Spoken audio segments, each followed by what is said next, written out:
মানুষের শরীরের মধ্যে যখন অসুস্থ হয় আমরা ব্লাড টেস্ট করি না, রক্ত পরীক্ষা করি কি করি না?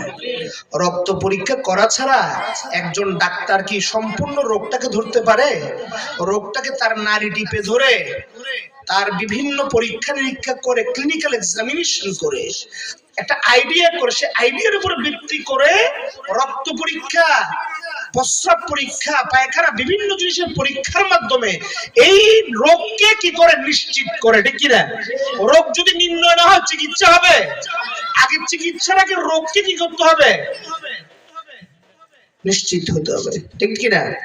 এখন আমরা যখন কোন সমাজের মধ্যে দাঈ আল্লাহ হিসেবে সমাজের মধ্যে প্রচার করার জন্য কোন কথাকে, আল্লাহর বাণীকে প্রচার করার জন্য চেষ্টা করব, আমাকে তখন চিন্তা করতে হবে কি এই বাণীটা প্রচার কিভাবে করলে সমাজ জিনিসটাকে সুন্দরভাবে গ্রহণ করবে, ঠিক কিনা?